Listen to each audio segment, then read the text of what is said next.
पूरे देश की तरह ग्वालियर में भी ईद उल फित्र सांप्रदायिक सद्भाव से मनाया गया। इस दौरान शहर और ग्रामीण इलाकों में स्थित ईदगाह एवं प्रमुख मस्जिदों पर ईद उल फित्र की विशेष नमाज अदा की गई। खासकर शहर के जामा मस्जिद मुरार, शाही जामा मस्जिद चौका बाजार ग्वालियर, ईदगाह मुरार, मस्जिद उस्मानिया, मस्जिद गेंडे वाली सड़क, मस्जिद नौगजा रोड लश्कर, मस्जिद सिकंदर कंपू, नूर मस्जिद घोसीपुरा, मस्जिद अरब साहब कुम्हरपुरा, मस्जिद शमशेर खा भैया सहित मोती मस्जिद पर ईद उल जोहा की विशेष नमाज अदा की गई। एक और जहां मुस्लिम भाई नमाज अदा कर रहे थे, वहीं अन्य धर्म के लोग और राजनेता मस्जिद के बाहर खड़े होकर उनका इंतजार कर रहे थे और जैसे ही नमाज खत्म हुई सभी लोगों को गले लगाकर ईद की शुभकामनाएं दी गई। ईद के दौरान प्रशासन और पुलिस ने भी सुरक्षा के विशेष इंतजाम किए थे। साथ ही शहर के कई इलाकों के यातायात व्यवस्था में भी परिवर्तन किया गया ताकि नमाजियों को किसी तरह से कोई परेशानी का सामना न करना पड़े।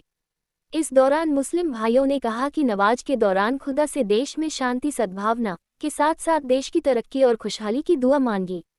इस मौके पर ईद की बढ़िया के साथ साथ नवरात्रि की शुभकामनाएं भी दी गई। हम और आप आते हैं और हर वो अल्लाह का बंदा जो ईद की नमाज के लिए आता, वो फरिश्ते जो रास्ते में खड़े होते, वो अल्लाह तबारक व तआला की बारगाह में दुआ करते कि या मौला जुमे का दिन भी अता फरमाया, और फरमाया ये जुमे का दिन एक छोटा ईद का दिन है।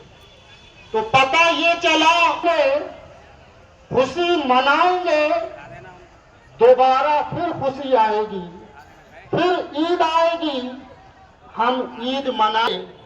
अजीजानो दोस्तों, ईद का दिन है, वो लोग खुश नसीब हैं। सर, ईद पूरा एक महीने की इबादत के बाद जो फेस्टिवल आता है वो ईद है, और इस दिन सबके लिए मगफिरत की दुआ करी जाती है, देश में अमन और शांति रहे इस बात की दुआ की जाती है, सब में भाईचारा रहे, क्योंकि इससे बड़ी मिसाल आपको देखने को नहीं मिलेगी भाईचारे के लिए। और आज आप देखेंगे कि इसमें हर धर्म का कोई भी किसी भी धर्म का आदमी हो, लेकिन वो सब एक दूसरे से गले मिल के अपने सारे शिकवे गिले सब दूर करता है। और मेरी भी यही अपील है समाज के साथ कि सब एक दूसरे की बातों को भुला के आगे बढ़ें, जिसने भी जो गलतियां करी उनको माफ़ करें और अपना दिल बड़ा करें। और पूरे ग्वालियर वासियों को और पूरे देशवासियों को, पूरे मुस्लिम समाज को मेरी तरफ से और मोती मस्जिद की तरफ से बहुत बहुत बधाइयाँ ईद की। दुआएं मांगी गई थी आज सबसे पहले देश के लिए मांगी गई दुआएं कि हमारा देश तरक्की करे, और जिन घरों में भी परेशानियां हैं, कहीं रोजगार नहीं है या किसी बच्चों की शादियां नहीं हो पा रही हैं, और हर जगह पे भाईचारा रहे, सबसे बड़ी बात यह है। तो सबसे इमाम साहब ने यही दुआ करी है आज।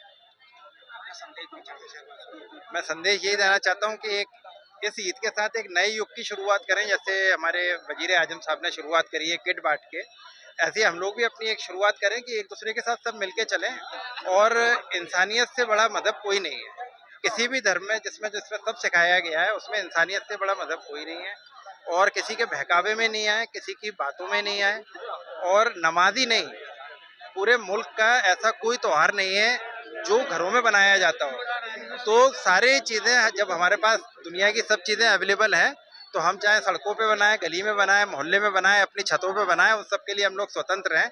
और अपना अपना मजहब शांति के साथ हम लोग बनाएं, किसी को जिससे दूसरे को परेशानी नहीं है। मैं मोहसिन रहमान, सदर मोती मस्जिद इंतजामिया कमेटी। किस तरह की दुआ मांगी गई और क्या संदेश दिखाई? देखिए, अल्हम्दुलिल्लाह आज ईद उल फितर है, और ईद उल फितर के मौके पे हम रमज़ान का आखिरी शोबा भी होता है, रमज़ान की खुशी भी होती है, कुरान शरीफ नाजिल हुआ था इस महीने में, पाक महीने में, उसकी भी खुशी होती है। तो हम सब भाइयों ने ग्वालियर में बहुत मोहब्बत के साथ नमाज पढ़ी मोती मस्जिद में, और पूरे दुनिया के लिए दुआ मांगी।